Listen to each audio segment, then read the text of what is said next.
Hello students, how are you. हम लोग last class में डिस्कस कर रहे थे मोशन ऑफ एक्सेलरेटेड बॉडीज। आप लोगों ने बॉडीज को कांटेक्ट में भी रखा था, तब भी हमने उनका मोशन स्टडी किया था, एक्सेलरेशन फाइंड आउट किया था, उनको एक स्ट्रिंग के थ्रू कनेक्ट किया था, तब भी हम लोगों ने सिस्टम का एक्सेलरेशन और tension in the string find out किया था। आज अपन फिर बॉडीज को, ब्लॉक्स को स्ट्रिंग से कनेक्ट करेंगे, लेकिन अब की बार जो स्ट्रिंग होगी पुली से पास होगी, पुली से उसके ऊपर से पास होगी। तो आज अपन डिस्कस करेंगे मोशन ऑफ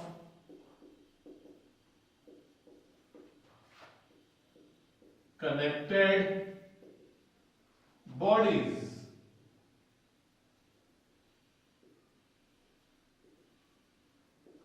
passing over पुली। पुली से पास होती हुई बॉडीज का मोशन अपन स्टडी करेंगे। पुली आपने देखा होगा कभी कभी, अगर आप गांव में गए हो तो क्या होता है, वेल होता है, जहां कुआं होता है, वहां पानी निकालने के लिए अपन बकेट को, पानी को, बाल्टी को सीधा वेल में नहीं डालकर, रस्सी से बांधकर वेल में नहीं डालकर अपन क्या करते हैं, उस रॉप को, उस रस्सी को एक पुली से पास करते हैं और फिर बाल्टी पानी में डालते हैं। फिर आप उसको ऐसे खींचते हैं, उससे थोड़ा सा पानी को खींचना आसान हो जाता है। तो पुली, जिसको अपन हिंदी में घिरनी बोलते हैं, तो क्या होगा, अपन जो पुली लेंगे वो मासलेस होगी, फ्रिक्शन लेस होगी। बोले तो जब रॉप स्ट्रिंग उस पर चलेगी तो उनके बीच में कोई फ्रिक्शन नहीं होगा। तो अपन सबसे सिंपल केस इसके अंदर लेते हैं। लेट अस सपोज ये रिजिड सपोर्ट है, ये रिजिड सपोर्ट है, और इस रिजिड सपोर्ट से ये पुली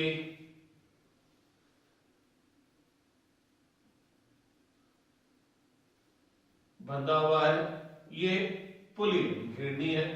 इस पुली पर आपने क्या करा, एक थ्रेड लिया, एक स्ट्रिंग ली, और इस स्ट्रिंग को इस पुली पर आपने बाउंड कर दिया, लपेट दिया। अब अपन क्या करेंगे, इस स्ट्रिंग पर, इस स्ट्रिंग के जो दोनों एंड है, इन पर क्या कर देते हैं, बॉडीज सस्पेंडेड कर देते हैं, बॉडीज लटका देते हैं। तो मैंने एक बॉडी यहां पर हैंग कर दी और दूसरी बॉडी यहां पर हैंग कर दी। तो इस रॉप के, जो कि इस पुली से पास हो रही है, इसके इन दोनों एंड्स पर मैंने क्या कर दिया, ये बॉडीज हैंग कर दी। इस बॉडी का मास कितना है, लेट अस सपोज m1, और इसका मास कितना है, m2। Let mass of m1 is greater than mass of m2। तो जैसे ही आप ये बॉडीज हैंग करेंगे, क्या होगा, ये बॉडी m1 नीचे जाएगा और ये बॉडी m2 ऊपर जाएगा। एक बात है, जितना ये नीचे जाएगा उतना ये ऊपर जाएगा, तो दोनों का एक्सेलरेशन क्या होगा, सेम होगा।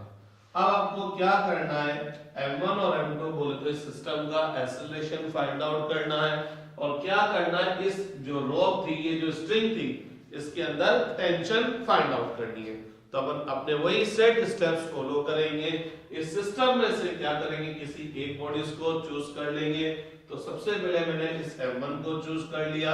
अब ये देखूंगा इस m1 पर कौन कौन सा फोर्स लग रहा है।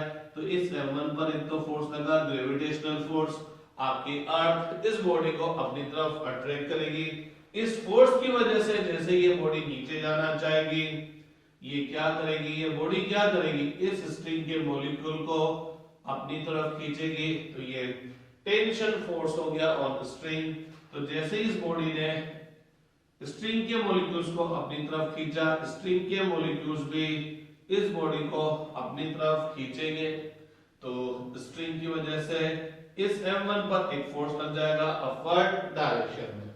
अब अगर अपन इसका फ्री बॉडी डायग्राम बना दे, तो free body diagram of m1 क्या होगा, ये आपका m1 है, इस पर एक फोर्स लगा gravitational force vertical downward direction में, एक टेंशन फोर्स लगा वर्टिकल अपवर्ड डायरेक्शन में, और इसका एक्सेलरेशन किधर की तरफ है, डाउनवर्ड डायरेक्शन में। मैं पहली बात तो सिंपल कर देता हूं, net force acting on the body is equal to the vector sum of forces acting on that body. तो इस F1 पर लगने वाला नेट फोर्स इन दोनों फोर्सेस का वेक्टर सम हो जाएगा। और भैया यही net force according to Newton second law of motion किसके इक्वल होगा, मास मल्टीप्लाई बाय एक्सेलरेशन। अपनी किस्मत बहुत अच्छी है कि ये F1G और जो टेंशन है ये दोनों एक ही लाइन पर है, अलग अलग लाइन पर नहीं है। अलग अलग लाइन पर होते तो मेरे को रिजॉल्व करना पड़ता, लेकिन ये एक ही लाइन पर है, एक्सेलरेशन की ही अलोंग है। तो आप सब जानते हैं कि जब दोनों फोर्स एक ही लाइन पर होंगे तो या तो ये दोनों सेम डायरेक्शन में होंगे या अपोजिट डायरेक्शन में, और साफ साफ पता लग रहा है अपोजिट डायरेक्शन में। तो जब दो वेक्टर्स अपोजिट डायरेक्शन में होंगे तो उन दोनों वेक्टर्स का जो एडिशन का जो रिजल्टेंट होगा वो इन दोनों के सब्ट्रैक्शन के इक्वल होगा।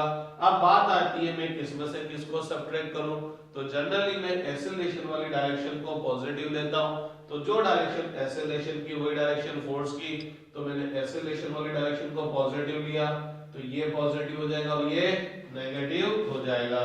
तो m1g minus t equal to m1a, ठीक है, क्योंकि एक्सेलरेशन वाली डायरेक्शन को अपन ने पॉजिटिव लिया है। इक्वेशन नंबर फर्स्ट हो गया भैया। इस m2 को कंसीडर करते हैं, इस m2 पर कौन कौन से फोर्स लगेंगे, एक तो लगेगा ग्रेविटेशनल फोर्स m2g। इस ग्रेविटेशनल फोर्स की वजह से ये क्या करेगा, इस प्लेट को अपनी तरफ खींचेगा, तो इस प्लेट पर टेंशन फोर्स लगेगा। तो ये थ्रेड भी, ये स्ट्रिंग भी इस ब्लॉक m2 पर क्या करेगी, एक टेंशन फोर्स अप्लाई करेगी। कौन से डायरेक्शन में, अपवर्ड डायरेक्शन में। अब अगर मैं इस m2 का फ्री बॉडी डायग्राम बना दूं तो इसके फ्री बॉडी डायग्राम में क्या होगा, एक तो ये m2g लगा और एक ये टेंशन फोर्स लगा। अब की बार एक्सेलरेशन कौन से डायरेक्शन में, अपवर्ड डायरेक्शन में। अगेन इस केस में भी इस m2 पर दो ही फोर्स लग रहे हैं, इस केस में भी m2 पर दो ही फोर्स लग रहे हैं। तो नेट फोर्स इन दोनों का वेक्टर सम हो जाएगा, लेकिन दोनों एक ही लाइन पर है, तो और एक लाइन पर होने के साथ साथ एक दूसरे के अपोजिट डायरेक्शन में, तो नेट फोर्स इन दोनों का सब्ट्रैक्शन होगा। अब इसमें से इसको सब्ट्रैक्ट करूं, इसमें से इसको, तो मैं क्या करूंगा, एक्सेलरेशन वाली डायरेक्शन को पॉजिटिव लूंगा, तो t पॉजिटिव आ जाएगा और m2g नेगेटिव आ जाएगा। इसका मतलब पता है, एक तरह से इसका मतलब क्या है, एक्सेलरेशन अपवर्ड डायरेक्शन में है तो नेट फोर्स भी अपवर्ड डायरेक्शन में होगा, बोले तो t की वैल्यू m2g से ज्यादा होगी, तभी तो ये ऊपर जा रहा है एक्सेलरेशन से। तो t minus m2g equal to क्या हो जाएगा, m2a। ये तो नेट फोर्स हो गया, और ये क्या हो गया, net force equal to mass multiply by acceleration. Equation number second हो गया। अब अपन क्या करते हैं, इक्वेशन फर्स्ट और इक्वेशन सेकंड दोनों को ऐड कर देते हैं। तो आप फर्स्ट और सेकंड दोनों को ऐड करेंगे तो minus T plus T, T से टी क्या हो जाएगा, कैंसिल, m1g माइनस m2g, तो मेरे हिसाब से g कॉमन आ गया, इक्वल टू राइट हैंड को ऐड करेंगे, m1a प्लस m2a, तो a कॉमन आ जाएगा, तो m1 प्लस m2a हो गया, तो a इक्वल टू क्या हो जाएगा, m1 minus m2 upon m1 plus m2 multiply by g। तो ये हो गया एक्सेलरेशन ऑफ दिस सिस्टम। ये इस एक्सेलरेशन से नीचे जाएगा, ये इस एक्सेलरेशन से ऊपर जाएगा। अब आपको टेंशन फाइंड आउट करनी है, तो आप क्या करो, एक्सेलरेशन की वैल्यू चाहे फर्स्ट में सब्स्टिट्यूट कर दो चाहे सेकंड में। तो मैं क्या करता हूं, सेकंड में सब्स्टिट्यूट करता हूं, तो substituting the value of acceleration in equation second, तो therefore t minus m2g equal to क्या हो जाएगा, m2 m1 minus m2 upon m1 plus m2g। ठीक है, अब इस m2g को उधर भेज देंगे तो m2g उधर जाते ही प्लस में हो जाएगा, तो मैं इक्वल साइन यहां लिख देता हूं, और ये m2g उधर चल के प्लस में हो जाएगा। इस m2g, ये m2g में से क्या कॉमन आ गया, m2g, तो यहाँ क्या बचेगा 1, m1 minus m2 upon m1 plus m2, और मैंने ये m2g कॉमन ले लिया। एलसीएम ले लेता हूं मैं किसका, m1 प्लस m2 का एलसीएम लूंगा तो यहाँ क्या हो जाएगा m1 plus m2 plus m1 minus m2 और ये क्या है m2g। m2 से m2 क्या हो गया कैंसिल हो गया तो टेंशन किसके इक्वल आ गया m1 प्लस m1 कितना हो गया 2m1 m2g upon m1 plus m2 तो ये क्या हो जाएगी tension produce in the string हो जाएगी। ठीक है आप राइट डाउन कर लीजिए। राइट डाउन करना है तो आपको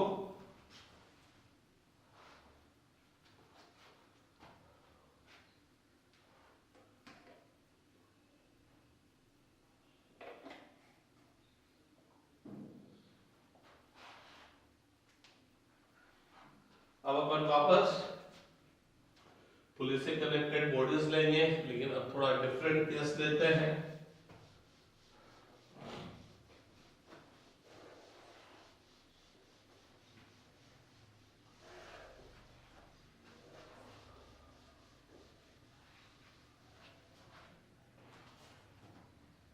तो देखिए ये एक हॉरिजॉन्टल टेबल है ये टेबल है ये उसकी वर्टिकल वॉल है। ठीक है अब की बार मैंने जो पुली है वो इस टेबल के इस कॉर्नर पर फिक्स कर रखी है। अब मैं क्या करता हूं एक ब्लॉक लेता हूं इस ब्लॉक को क्या करता हूं एक स्ट्रिंग के थ्रू इस पुली से होते हुए यहां पर क्या कर देता हूं एक दूसरा ब्लॉक सस्पेंड कर देता हूं तो ये स्ट्रिंग इस पुली से होते हुए इधर आ गई। क्लियर। अब अपन ये मान के चलते हैं अभी हाल फिलहाल there is no friction force between this horizontal surface and block M2 इनके बीच में कोई फ्रिक्शन फोर्स नहीं है। तो अपन जैसे ही इसको छोड़ेंगे तो ये क्या होगा नीचे चलेगा और ये आगे चलेगा। जितना ये नीचे जाएगा उतना ही आगे जाएगा। इसका मतलब दोनों का एक्सेलरेशन सेम होगा लेकिन ये डाउनवर्ड डायरेक्शन में होगा उसका हॉरिजॉन्टल डायरेक्शन में होगा। अगेन आपको वही फाइंड आउट करना है क्या कि एक्सेलरेशन क्या है टेंशन इन द स्ट्रिंग क्या है। तो सबसे पहले अपन ने इस m1 को कंसीडर कर दिया तो इस m1 पर एक ग्रेविटेशनल फोर्स लगा कौन से डायरेक्शन में भैया डाउनवर्ड डायरेक्शन में। इस फोर्स की वजह से ये स्ट्रिंग को नीचे खींचेगा इस स्ट्रिंग को नीचे खींचेगा तो इस स्ट्रिंग पर फोर्स लगेगा डाउनवर्ड डायरेक्शन में तो ये tension force in the string हो गया। तो ये स्ट्रिंग भी क्या करेगी इस ब्लॉक को खींचेगी किधर की तरफ ऊपर की तरफ। तो इस ब्लॉक पर शायद दो ही फोर्स लगे एक तो m1j लगा और एक T लगा। तो इसका फ्री बॉडी डायग्राम बना लेते हैं। तो free body diagram of m1 तो ये आपका m1 हो गया एक ग्रेविटेशनल फोर्स लगा m1g और एक टेंशन फोर्स लगा ऊपर एक्सेलरेशन डाउनवर्ड डायरेक्शन में। As you know net force इन दोनों का वेक्टर सम होगा दोनों एक दूसरे के अपोजिट है तो नेट फोर्स इन दोनों के सबट्रैक्शन के इक्वल होगा। Direction of acceleration is the direction of force तो एक्सेलरेशन डाउनवर्ड डायरेक्शन में तो नेट फोर्स भी डाउनवर्ड होगा तो ये वैल्यू इससे ज्यादा होगी। या यूं बोलूं एक्सेलरेशन के डायरेक्शन को पॉजिटिव ले लेते हैं तो m1 पॉजिटिव आ जाएगा और t नेगेटिव आ जाएगा। तो ये नेट फोर्स आ गया और यही नेट फोर्स किसके इक्वल होगा मास मल्टीप्लाई बाय एक्सेलरेशन। ठीक है अब इसका तो गेम खत्म हो गया। m2 को चूज करते हैं। देखिए इस m2 पर कौन सा फोर्स लगेगा एक तो लगेगा gravitational force vertical downward direction में। इस ग्रेविटेशनल फोर्स की वजह से ये सरफेस को नीचे दबाएगा तो सरफेस क्या करेगी इसको ऊपर की तरफ दबाएगी तो ये सरफेस की वजह से नॉर्मल रिएक्शन फोर्स हो गया। ये स्ट्रिंग बोलेगी ये स्ट्रिंग बोलेगी कि m1 नीचे जा रहा है तो m1 मेरे को पकड़ के नीचे ले जाना चाह रहा है। अब ये स्ट्रिंग जो कि m2 से कनेक्टेड है तो ये m2 को अपने साथ ले जाने की कोशिश करेगी तो इस स्ट्रिंग की वजह से इस m2 पर टेंशन फोर्स किधर लगेगा राइट हैंड डायरेक्शन में। ये बात जरूर है कि M2 भी स्ट्रिंग पर फोर्स लगाएगा लेफ्ट हैंड डायरेक्शन में, ठीक है, लेकिन M2 पर 3 ही फोर्स लगे। तो फ्री बॉडी डायग्राम बना दे M2 का। तो free body diagram of M2 क्या होगा देखते हैं। ये आपका M2 है, तो एक फोर्स लगाइए M2G, एक लगाइए नॉर्मल रिएक्शन फोर्स, और स्ट्रिंग की वजह से ये लगा टेंशन फोर्स। एक्सेलरेशन इधर है, मैं थोड़ा सा स्पीड से काम करूंगा, है ना। ये एक्सेलरेशन इधर है, तो पहली बात तो नेट फोर्स इन तीनों का वेक्टर सम होगा, और वही नेट फोर्स किसके इक्वल होगा, मास मल्टीप्लाई बाय एक्सेलरेशन। तो मैं क्या करूंगा, इस इक्वेशन को तोड़ दूंगा in the direction of acceleration और परपेंडिकुलर डायरेक्शन ऑफ एक्सेलरेशन। तो अलोंग एक्सेलरेशन, तो मेरे को क्या करना पड़ेगा, इन तीनों का कंपोनेंट लेना पड़ेगा एक्सेलरेशन की डायरेक्शन में। इसका इधर कोई कंपोनेंट नहीं, इसका इधर कोई कंपोनेंट नहीं, T का कंपोनेंट पूरा का पूरा। तो एक्सेलरेशन की डायरेक्शन में नेट फोर्स कितना है, केवल T है, और नेट फोर्स किसके इक्वल होगा, mass multiply by acceleration, component of acceleration along the acceleration. तो एक्सेलरेशन का कंपोनेंट क्या आ जाएगा, पूरा का पूरा जाएगा, ठीक है। परपेंडिकुलर टू द एक्सेलरेशन की बात करें तो एक्सेलरेशन के परपेंडिकुलर डायरेक्शन में m का component same to same, m2g का सेम टू सेम, t का कोई कंपोनेंट नहीं आएगा। तो एक्सेलरेशन के परपेंडिकुलर डायरेक्शन में केवल दो ही फोर्स हुए, n और m2g, दो ही फोर्स हुए। नेट फोर्स क्या होगा, जीरो। क्यों, क्योंकि ये एक्सेलरेशन के परपेंडिकुलर डायरेक्शन में। तो अपन सब जानते हैं एक्सेलरेशन के परपेंडिकुलर डायरेक्शन में नेट फोर्स जीरो होता है, तो जितना फोर्स अपवर्ड उतना ही फोर्स डाउनवर्ड। तो n इक्वल टू कितना हो गया, m2g। इक्वेशन नंबर थर्ड क्या करेंगे, इक्वेशन फर्स्ट और इक्वेशन सेकंड को क्या कर देंगे, ऐड कर देंगे। तो आप इन दोनों को ऐड करेंगे तो left hand side minus T plus T, T से टी कैंसिल, तो लेफ्ट हैंड साइड में केवल क्या रह गया, m1g रह गया। राइट हैंड साइड में ऐड करेंगे तो m1 प्लस m2a आ गया। तो a इक्वल टू क्या हो जाएगा भैया लोगों, m1 upon m1 plus m2 multiply by g। और अगर आपको टेंशन फाइंड आउट करनी है तो इधर सब्स्टिट्यूट कर दो। तो टेंशन क्या हो जाएगा, a क्यू यहां सब्स्टिट्यूट करेंगे तो m1 m2 g upon m1 plus m2। फिर खत्म। इन दोनों के बीच का नॉर्मल रिएक्शन फोर्स आ गया इक्वेशन नंबर थर्ड से। इस स्ट्रिंग के अंदर टेंशन आ गई, एक्सेलरेशन आ गया, तो खेल खत्म हो गया, ठीक है। अब अपन फिर इसका एक और केस देखते हैं, थोड़ा सा डिफरेंट टाइप का।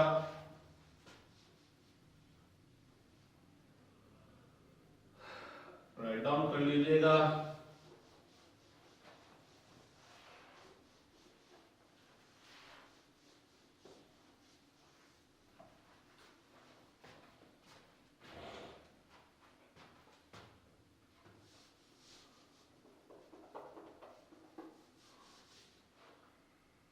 तो अब अपन बात करते हैं थर्ड केस इसके अंदर, और इस केस के अंदर अपन लोग एक इंक्लाइन प्लेन लेते हैं। ये एक इंक्लाइन प्लेन है, ये वर्टिकल वॉल हो गया, और जो पुली है वो यहां पर फिक्स्ड है, पुली यहां पर फिक्स्ड है। अपन क्या करते हैं, ब्लॉक लेते हैं, इस ब्लॉक को क्या करते हैं, स्ट्रिंग के थ्रू पुली से होते हुए इससे हैंग कर देते हैं, इससे हैंग कर देते हैं। इसका मास m1 है, इसका मास m2 है। अगेन अपन यहां ये एज्यूम करके चलते हैं कि जो इंक्लाइन प्लेन है और ये जो m1 है, इसकी दोनों सरफेस के बीच में कोई फ्रिक्शन फोर्स नहीं है।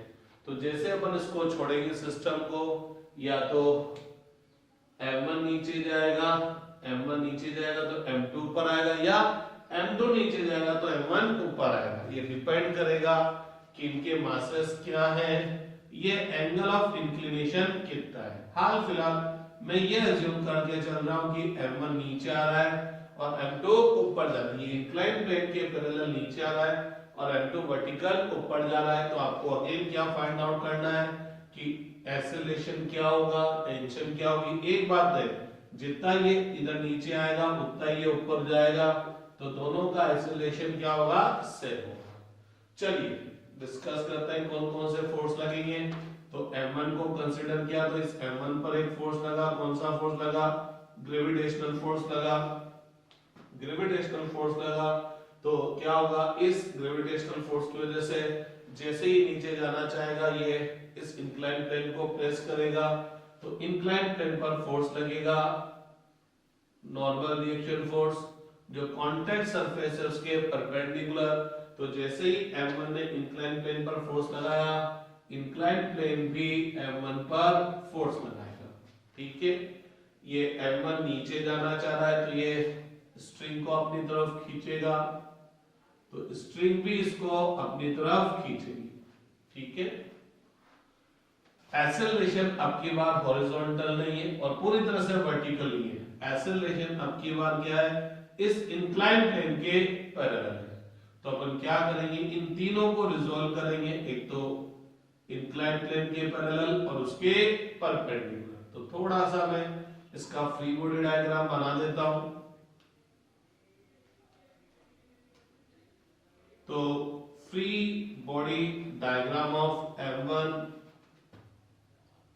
तो गौर फरमाइएगा।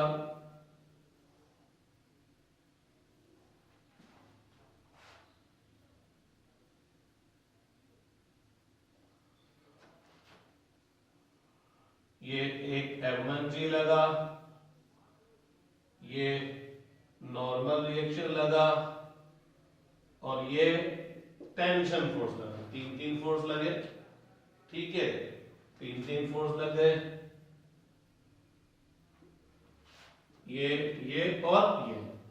तो नेट जो फोर्स आएगा, जो नेट फोर्स आएगा वो इन तीनों का वेक्टर सम होगा। तो net force acting on M1 वो इन तीनों फोर्सेस का वेक्टर सम होगा और ये किसके इक्वल होगा, मास मल्टीप्लाई बाय एक्सेलरेशन। ठीक है, अब अपन इन तीनों को रिजॉल्व करेंगे along horizontal, along acceleration and perpendicular to the acceleration. Acceleration किधर है, इंक्लाइन प्लेन के पैरेलल है। तो अपन क्या करेंगे, इन तीनों का इंक्लाइन प्लेन के पैरेलल कंपोनेंट लेंगे। आपको पता है, क्या पता कि ये n तो इंक्लाइन प्लेन के परपेंडिकुलर है, तो इस n का इधर कोई कंपोनेंट नहीं आएगा। ये t इंक्लाइन प्लेन के पैरेलल है, इसका कंपोनेंट पूरा का पूरा आ जाएगा। ये M1G इस इंक्लाइन प्लेन के न तो परपेंडिकुलर है ना पैरेलल है, तो इसका कुछ ना कुछ कंपोनेंट आएगा। पूरा का पूरा तो नहीं आएगा, लेकिन थोड़ा बहुत तो इफेक्ट आएगा। ये थीटा है तो ये 90, तो ये 90 माइनस थीटा, तो ये क्या हो जाएगा थीटा, क्योंकि ये एंगल कितना होगा 90। तो अगर मैं इस M1G का इस वाली डायरेक्शन में कंपोनेंट लूंगा, तो M1G का इस वाली डायरेक्शन में जो कंपोनेंट आएगा वो क्या आएगा, यहां से लेकर यहां तक M1G साइन थीटा। तो अगर मैं इस डायरेक्शन की बात करूं तो इस डायरेक्शन में केवल दो ही फोर्स है, इसका कोई कंपोनेंट नहीं आया, इसका पूरा का पूरा गया, इसका ये थोड़ा इफेक्ट आया। तो इस डायरेक्शन में केवल दो ही फोर्स है और दोनों फोर्स एक दूसरे के अपोजिट है। तो पता लगा, मैं एक्सेलरेशन वाले डायरेक्शन को पॉजिटिव लूंगा तो ये पॉजिटिव हो जाएगा और ये नेगेटिव हो जाएगा। तो जब अपन एक्सेलरेशन के डायरेक्शन की बात करेंगे तो net force in the direction of acceleration क्या होगा, M1G sin थीटा माइनस थी, और यही किसके इक्वल होगा, mass multiply by acceleration. Perpendicular to the acceleration की बात करें तो ये तो सेम टू सेम, इसका कोई कंपोनेंट नहीं, लेकिन इस M1G का इस डायरेक्शन में कंपोनेंट आ जाएगा। कितना आ जाएगा, M1G cos थीटा, क्योंकि M1G इससे एंगल थीटा फॉर्म कर रहा है, तो इधर तो कंपोनेंट cos वाला और इधर कंपोनेंट sin वाला। मींस n और t को तोड़ने की कोशिश की थी, लेकिन n का इधर कोई टुकड़ा नहीं आया तो n पूरा का पूरा रह गया। t को भी तोड़ने की कोशिश की थी तो t इधर पूरा का पूरा रह गया, इधर कोई नहीं आया। M1G के दो टुकड़े जरूर आ गए, तो मैं एक तरह से M1G को भूल सकता हूं और बोल सकता हूं यहाँ पर ये 4 फोर्स लग रहे हैं, ये 2 एक लाइन पर और ये 2 एक लाइन पर। इस लाइन पर एक्सेलरेशन है और इस लाइन पर कोई एक्सेलरेशन नहीं है, क्योंकि एक्सेलरेशन का इस डायरेक्शन में कंपोनेंट 0 होगा।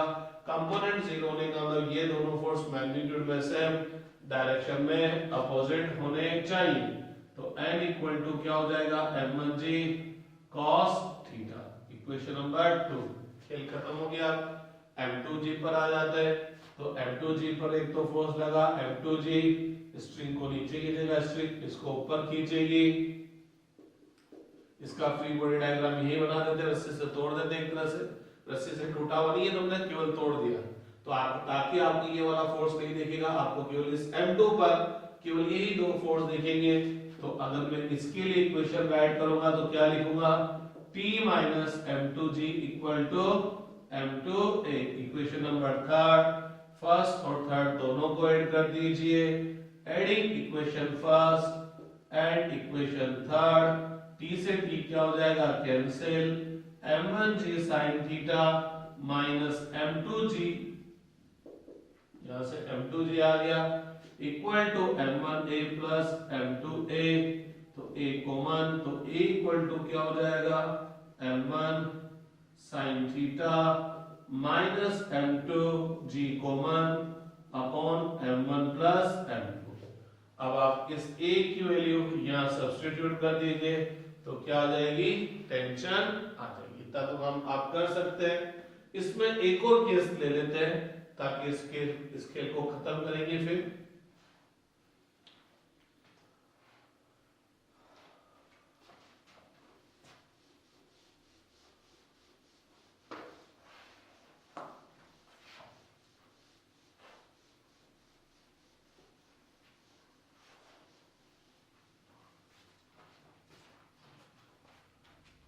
नेक्स्ट केस, अब की बार अपन m1 और m2 दोनों को एक इंक्लाइन प्लेन पर रखते हैं। तो ये इस तरह का एक इंक्लाइन प्लेन है, इसका एंगल ऑफ इंक्लिनेशन θ1 है हॉरिजॉन्टल से, इसका θ2। यहां पर मैंने ये पुली फिक्स कर दी। अब क्या करते हैं अपन, एक ब्लॉक लेते हैं, इस ब्लॉक को इस पुली से होते हुए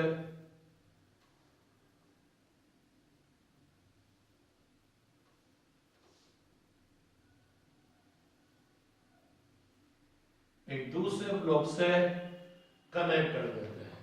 इसका मास m1 है, इसका मास m2 है, और छोड़ देते हैं। अभी अपन ये मान के चलते हैं कि यहाँ कोई फ्रिक्शन नहीं है। तो लेट अस सपोज ये m1 नीचे आएगा, तो m1 जितने से नीचे आएगा m2 उतने से ऊपर जाएगा। बस ये वर्टिकल डाउनवर्ड नीचे नहीं आ रहा, ये इंक्लाइन प्लेन के पैरेलल नीचे आ रहा है, ये इंक्लाइन प्लेन के पैरेलल ऊपर जा रहा है। ठीक है, वही आपको क्या फाइंड आउट करना है, एक्सेलरेशन फाइंड आउट करना है, वही क्या फाइंड आउट करनी है, टेंशन। तो सबसे पहले देखते हैं m1 को सेलेक्ट किया, इस m1 पर एक फोर्स लगा m1g, एक लगा ये नॉर्मल रिएक्शन फोर्स और एक लगा ये टेंशन फोर्स। मैं थोड़ा गेम फास्ट कर देता हूं। ये स्ट्रिंग को नीचे खींचेगा तो स्ट्रिंग इसको ऊपर खींचेगी। तो मैंने यही फ्री बॉडी डायग्राम बना दिया, इसको एक तरह से तोड़ दिया। तो मैं क्या करूंगा, इन तीनों को रिजॉल्व करूंगा, एक्सेलरेशन के पैरेलल, एक्सेलरेशन के परपेंडिकुलर। अब की बार मैं पहले तोड़ देता हूं, ये θ1 है तो ये भी θ1 होगा। ठीक है, तो इस m1g का इस डायरेक्शन में कंपोनेंट कितना आ जाएगा, m1g sin थीटा। अरे इस m1g से इधर परपेंडिकुलर ड्रॉप करेंगे तो यहां तक क्या आएगा, परपेंडिकुलर ड्रॉप करेंगे तो वेक्टर की इनिशियल से परपेंडिकुलर का फुट पॉइंट यहां तक कंपोनेंट आ गया। इस m2g का इस m1g का इस वाली डायरेक्शन में कंपोनेंट क्या आ जाएगा, m1g cos थीटा। ये तोड़ दिया, ये बचा नहीं है। मैं पहले अलग अलग इक्वेशन लिखता था एक्सेलरेशन के लोग, एक्सेलरेशन के परपेंडिकुलर। अब की बार मैं क्या कर रहा हूं, पहले तोड़ रहा हूं फिर इक्वेशन लिखूंगा। पहले मैं इक्वेशन लिखता था और इक्वेशन के साथ साथ रिजोल्व करता था। अब की बार आज मैं क्या कर रहा हूं, पहले रिजोल्व कर रहा हूं फिर इक्वेशन लिखूंगा। वैसे कैसे भी करो, लेकिन ये वाला काम थोड़ा सा स्पीड दे देता है। n का इधर कोई कंपोनेंट नहीं आया, इधर पूरा का पूरा, t का इधर कोई कंपोनेंट नहीं आया, इधर पूरा का पूरा। बोले तो इनको तोड़ने की कोशिश नहीं है, टूटे नहीं है, तो पूरे के पूरे रह जाएंगे। और ये टूट के दो आ गया, तो ये तो टूटे नहीं, दो के दो ही रहे, और ये टूट के दो में कन्वर्ट हो गया, तो कितने फोर्स हो गए, 4। लेकिन इस वाली डायरेक्शन में केवल 2, इस वाली डायरेक्शन में केवल 2। इन दोनों का इधर कोई इफेक्ट नहीं, इन दोनों का इधर कोई इफेक्ट नहीं। तो जब मैं एक्सेलरेशन की डायरेक्शन की बात करूंगा, केवल इन दोनों को देखूंगा, तो दो ही फोर्स लगे एक्सेलरेशन के अलोंग, एक तो लगा m1g sin थीटा और एक लगा t।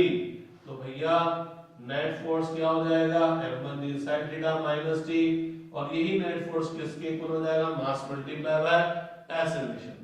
एक्सेलरेशन के परपेंडिकुलर देखेंगे तो इधर कोई एक्सेलरेशन नहीं है, बोले तो नेट फोर्स क्या होगा, 0। और नेट फोर्स 0 होने के लिए n, इसको n1 लिख देता हूं, तो n1 इक्वल टू क्या हो जाएगा, m1g cos थीटा। खेल खत्म। तो देखो कितना काम आसान हो गया। अगर आप रिजॉल्व पहले कर लेते हो तो बहुत स्पीड बढ़ जाती है। थीटा 2, लेकिन आपको ये पता होना चाहिए एक्सेलरेशन किधर है, एक्चुअल एक्सेलरेशन आपको पता होना चाहिए। इस पर एक फोर्स लगा m2g, एक इस पर नॉर्मल रिएक्शन फोर्स लगा n2, ये रस्सी को खींचेगा, रस्सी इसको खींचेगी, तो ये स्ट्रिंग पर टेंशन फोर्स लग गया, इसको भी तोड़ दिया, तो ये भी एक तरह से फ्री बॉडी डायग्राम हो गया। तो अपन इन तीनों को रिजॉल्व करेंगे अलोंग द एक्सेलरेशन और perpendicular to the acceleration. Along the acceleration का मतलब क्या है, along the incline plane and perpendicular to the incline plane. ठीक है, तो भैया लोगों इस n2 का इंक्लाइन प्लेन के पैरेलल कंपोनेंट 0, तो n2 तो टूटा ही नहीं, इधर पूरा का पूरा आ गया। इस t का इधर कंपोनेंट 0, इधर पूरा का पूरा आ गया।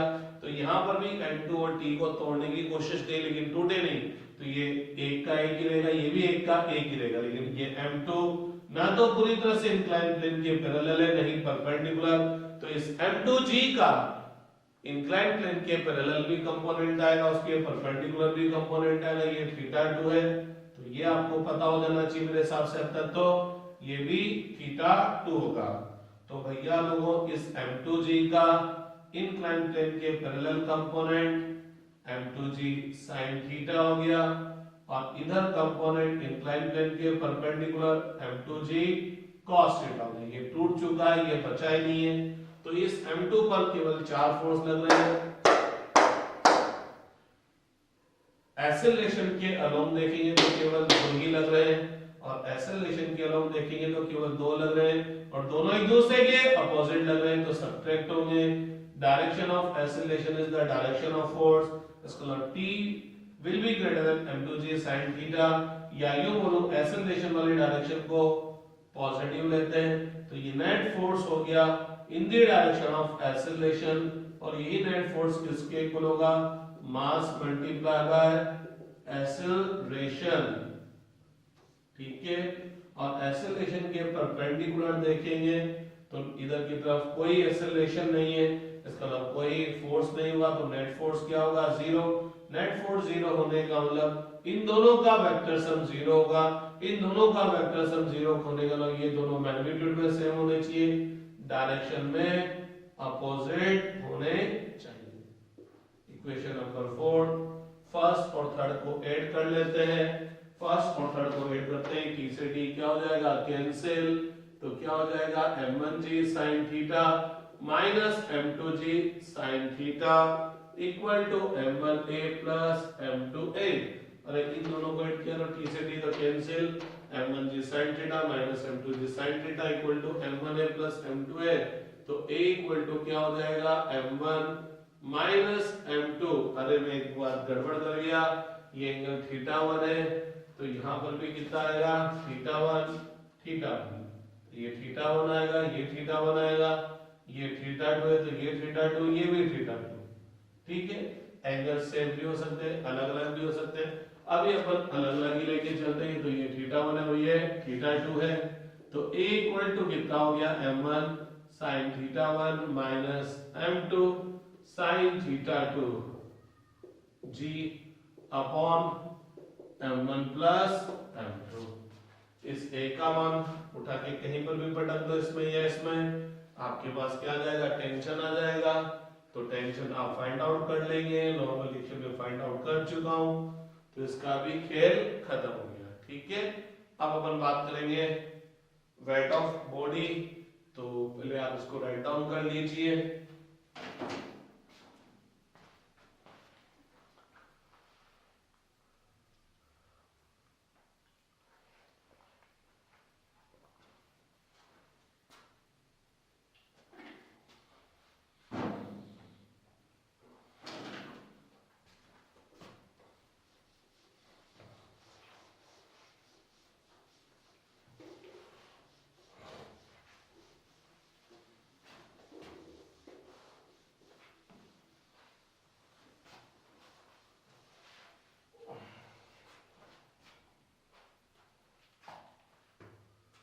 तो बात करते हैं भाई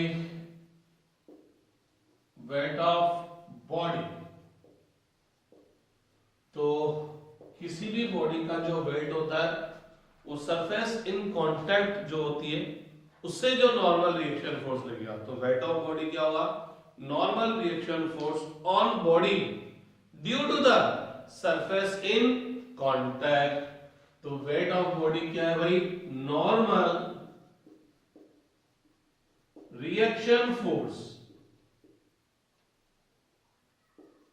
normal reaction force on body due to the surface in contact. तो इसका मतलब वेट ऑफ बॉडी एक तरह से क्या है, फोर्स है। नॉर्मल रिएक्शन फोर्स है लेकिन है तो फोर्स है, और फोर्स है तो वेट ऑफ बॉडी का जो यूनिट होगा, वेट ऑफ बॉडी का जो यूनिट होगा वो क्या होगा, न्यूटन। वेट ऑफ बॉडी का जो यूनिट होगा न्यूटन होगा। मींस किसी भी बॉडी का जो वेट है वो एक फोर्स है, और फोर्स है तो उसका यूनिट क्या है, न्यूटन है। और एक जनरल बिहेवियर में अपन एक बहुत बड़ी मिस्टेक करते हैं। आपसे आपको ये कोई बोलता है कि आपका वेट कितना है, तो आप बोलते हैं यार मेरा वेट 60 kg है, ये मेरा वेट 70 kg है। तो बेसिकली ये जो 60 kg है 70 kg है क्या है, मास। ये क्या है, मास।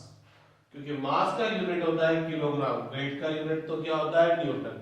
तो जनरल प्रैक्टिस गलत है। अपन को किसी से भी पूछना चाहिए तो बोलना चाहिए कि आपका मास क्या है, वेट ना बोलकर आपका मास।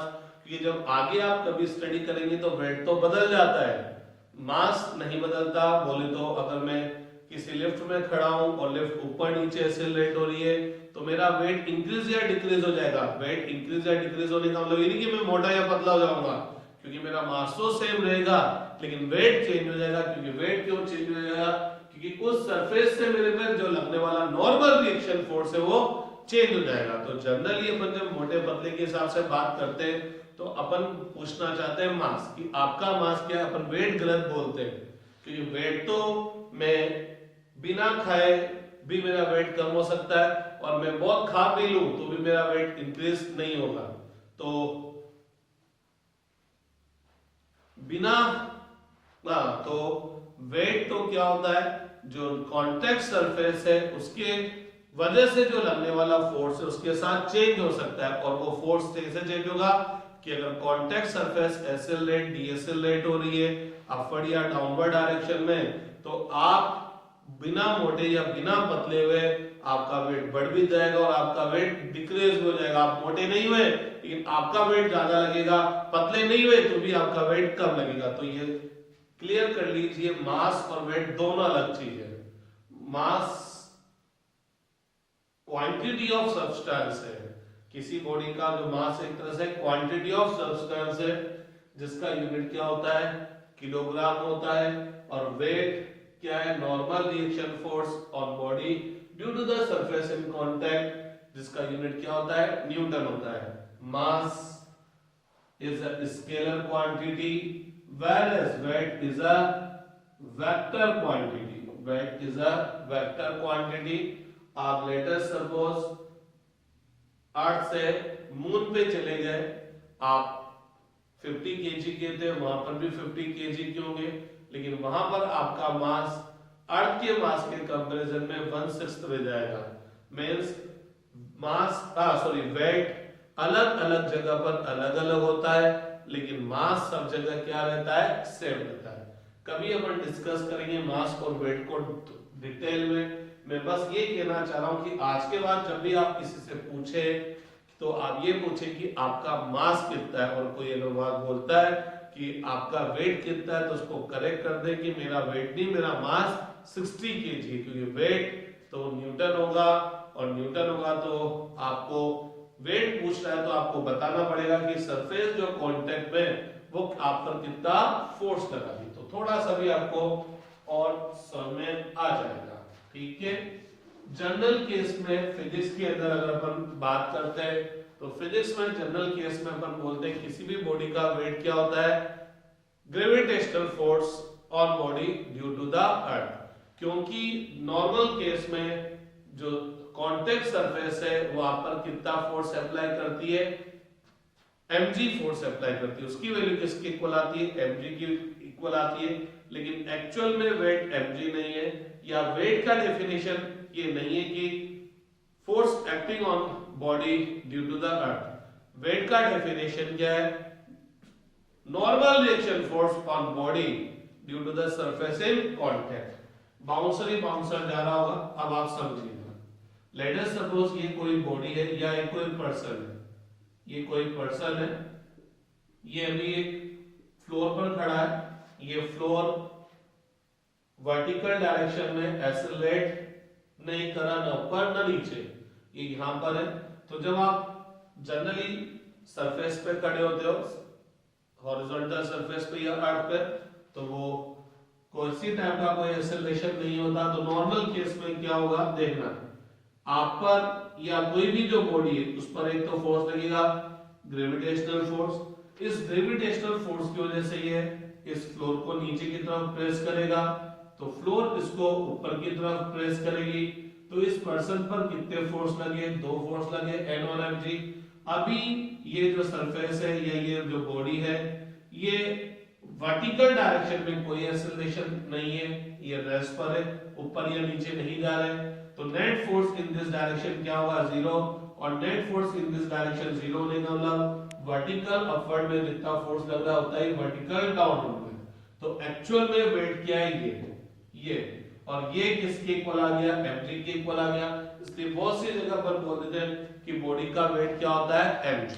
तो ये बॉडी का वेट mg तब है जिस सरफेस से वो कांटेक्ट में है वह सरफेस वर्टिकल डायरेक्शन में उसका कोई एक्सेलरेशन नहीं है। लेकिन अगर ये surface contact surface vertically upward acceleration में आ जाए या वर्टिकली डाउनवर्ड एक्सेलरेशन में आ जाए, ऊपर या नीचे एक्सेलरेट हो जाए, तो आप देखेंगे कि आप पर ये सरफेस की वजह से लगने वाला नॉर्मल रिएक्शन फोर्स mg से ज्यादा भी हो सकता है, कम भी हो सकता है। mg से ज्यादा होने का मतलब क्या हुआ, बिना खाए पिए आपका वेट इंक्रीज हो जाएगा, और mg से अगर कम हो गया तो बिना खाना छोड़े भी आपका वेट क्या हो जाएगा, कम हो जाएगा। तो वेट चेंज हो जाएगा, मास चेंज नहीं होगा। वेट आप सोचे मेरा वेट कम हो गया तो पतले नहीं होंगे, मोटे उतने ही रहेंगे, और अगर आपका वेट इंक्रीज हो गया तो आप मोटे नहीं होंगे, उतने ही पतले रहेंगे जितने पहले थे, क्योंकि मास तो वो का वही रहेगा। अभी आपको समझ आ जाएगा क्या कहना चाह रहा हूं। अब आप बोलेंगे सर ये वाली सरफेस ऊपर नीचे कैसे जाएगी, तो हम सब जानते हैं लिफ्ट में आप खड़े होते हैं तो लिफ्ट चलती है, तो लिफ्ट ऊपर भी जाती है, लिफ्ट नीचे भी जाती है। ठीक है कि नहीं बात। तो अब अपन बात करते हैं कि अगर कोई पर्सन लिफ्ट में खड़ा हो या ऐसी सरफेस पे खड़ा हो जो अपवर्ड या डाउनवर्ड डायरेक्शन में एक्सेलरेशन होगा, तो देखते हैं ये नॉर्मल रिएक्शन फोर्स इंक्रीज होता है कि डिक्रीज होता है। तो अब अपन बात करेंगे motion of body in lift. तो चलिए ये लिफ्ट है, ये लिफ्ट रस्सी से बंधी हुई होती है, मशीन से कनेक्टेड होती है, तो वायर्स जाते हैं, वो अपन को दिखते नहीं, वो जो स्पेस होता है उस स्पेस पे वो वायर कनेक्टेड होते हैं। ठीक है, अभी आप खड़े हैं और लिफ्ट रेस्ट पर है। लिफ्ट क्या है, अभी रेस्ट पर है, और जब लिफ्ट रेस्ट पर है तो इस पर एक लगा mg और एक लगा नॉर्मल रिएक्शन फोर्स। तो अभी हाल फिलहाल नॉर्मल रिएक्शन फोर्स किसके इक्वल आ गया, ग्रेविटेशनल फोर्स के इक्वल आ गया, तो आपका जो वेट होगा वो mg के इक्वल होगा। सेकंड केस देखते हैं, when lift is moving upward with uniform velocity, तो लिफ्ट ऊपर की तरफ जा रही है विद यूनिफॉर्म वेलोसिटी से जा रही है। तो ये पर्सन इसके अंदर खड़ा है, अरे पर्सन इसके अंदर खड़ा है, तो लिफ्ट यूनिफॉर्म वेलोसिटी से ऊपर जा रही है, तो पर्सन भी क्या होगा, यूनिफॉर्म वेलोसिटी से ऊपर जाएगा। तो बोले तो वेलोसिटी कांस्टेंट है, वेलोसिटी कांस्टेंट होने का मतलब एक्सेलरेशन भी एक्सेलरेशन क्या होगा, जीरो होगा। तो एक तो ग्रेविटेशनल फोर्स लगा, एक नॉर्मल रिएक्शन फोर्स लगा। तो चाहे लिफ्ट ऊपर जा रही है लेकिन वेलोसिटी कांस्टेंट है तो एक्सेलरेशन जीरो, एक्सेलरेशन जीरो बोले तो फोर्स भी जीरो। तो अभी भी n इक्वल टू mg होगा। और अगर लिफ्ट मूविंग डाउनवर्ड, नीचे भी जा रही है विद कांस्टेंट वेलोसिटी, तो लिफ्ट वेलोसिटी से कांस्टेंट वेलोसिटी से ऊपर जाए चाहे नीचे जाए, एक्सेलरेशन जीरो होगा। तो n इक्वल टू क्या होगा, mg। तो कांस्टेंट वेलोसिटी से ऊपर या नीचे जाए चाहे लिफ्ट रेस्ट पर है, नॉर्मल रिएक्शन फोर्स mg के इक्वल आया बोले तो अभी वेट mg के इक्वल होगा, ग्रेविटेशनल फोर्स के इक्वल होगा। लेकिन अब अपन नेक्स्ट केस देखते हैं,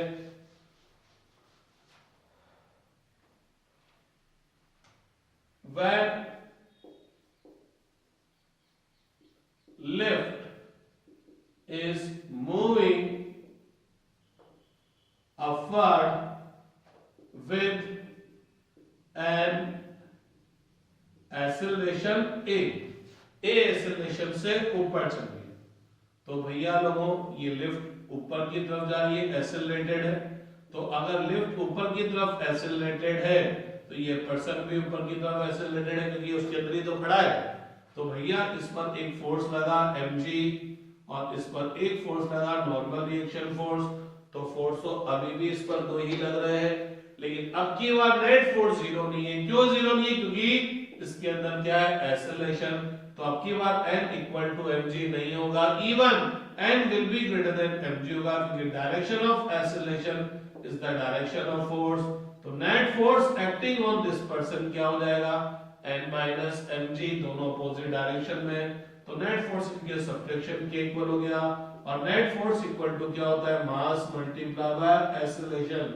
तो अब की बार जो नॉर्मल रिएक्शन फोर्स आया वो किसके इक्वल आया, mg प्लस ma। ठीक है, तो n equal to mg plus a हो गया। तो नो डाउट n की वैल्यू ग्रेटर देन mg होगी। तो अब की बार आपको आपका वेट mg से ज्यादा लगेगा, mg से ज्यादा लगेगा। तो आपका वेट तो इंक्रीज हो गया, इसका मतलब ये नहीं कि आप मोटे हो गए, आपका मास वो का वही है, बस नॉर्मल रिएक्शन, जो नॉर्मल रिएक्शन फोर्स है कांटेक्ट सरफेस से वो इंक्रीज हो गया। इसलिए मैंने बोला था वेट आपका चेंज हो सकता है विदाउट चेंजिंग मास। बिना मोटे बनते हुए आपका मास वेट चेंज हो गया, क्योंकि वेट क्या है, फोर्स है, और किसी सिचुएशन में ये फोर्स इंक्रीज या डिक्रीज हो जाता है mg से। नॉर्मल वे में जब अपन खड़े हैं तो मेरा वेट क्या है, अभी mg, मेरा वेट क्या है, अभी mg। लेकिन अगर किसी कांटेक्ट सरफेस एक्सेलरेट होने लग जाए तो मेरा वेट mg से इंक्रीज भी हो सकता है, डिक्रीज भी हो सकता है। जैसे फोर्थ केस कि अगर आपकी लिफ्ट डाउनवर्ड डायरेक्शन में एक्सेलरेट हो रही है तो ये पर्सन भी डाउनवर्ड डायरेक्शन में एक्सेलरेट होगा। तो ये mg हो गया, ये नॉर्मल रिएक्शन फोर्स हो गया। लेकिन अब की बार दोनों इक्वल नहीं होंगे, क्योंकि नेट फोर्स जीरो नहीं है। क्यों नहीं है, क्योंकि इसके अंदर एक्सेलरेशन है। तो एक्सेलरेशन हो तो नेट फोर्स लगेगा, वर्टिकल डायरेक्शन में नेट फोर्स लगेगा, क्योंकि वर्टिकल डायरेक्शन के अंदर एक्सेलरेशन है, एक्सेलरेशन वाली डायरेक्शन को पॉजिटिव ले लेता हूं, तो ये प्लस और ये माइनस, तो mg minus m equal to ये नेट फोर्स हो गया मास मल्टीप्लाई बाय एक्सेलरेशन, तो m equal to mg minus ma, तो n equal to mg minus a। तो आपने देखा अब की बार नॉर्मल रिएक्शन फोर्स mg से क्या हो गया, कम हो गया। तो अब आपको आपका वेट क्या होगा, घटता हुआ लगेगा, डिक्रीज लगेगा, पहले से कम लगेगा। बिना पतले हुए आपका वेट कम हो गया, लेकिन गलत फील मत पा लेना कि आप पतले हो गए, क्योंकि आपका मास तो अभी भी वो का हुई है, लेकिन नॉर्मल रिएक्शन फोर्स डिक्रीज हो गया।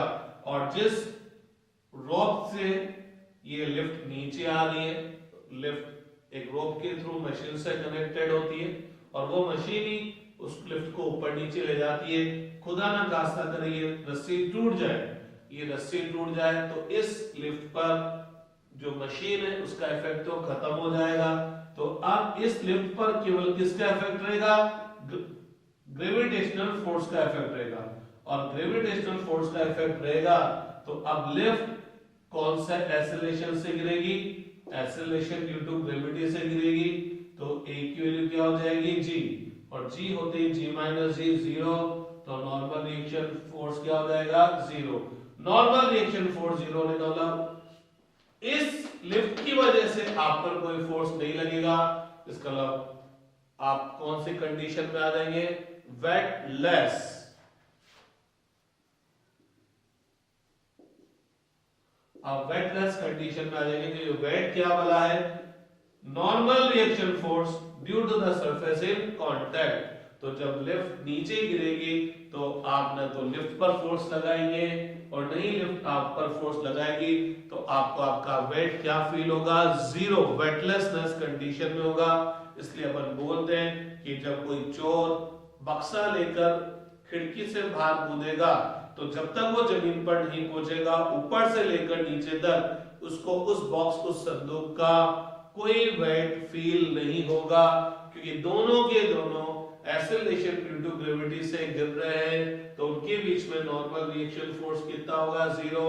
तो ना तो बॉक्स थीफ पर फोर्स लगाएगा और नहीं थीफ बॉक्स पर फोर्स लगाएगा। तो जब तक वो जमीन पर नहीं पहुंच जाता तब तक कोई उसके सर पर उसका कोई वेट नहीं आएगा, लेकिन जैसे जमीन पर पहुंचेगा भड़ाम लगेगा। क्यों, क्योंकि अब एक्सेलरेशन क्या हो जाएगा, 0।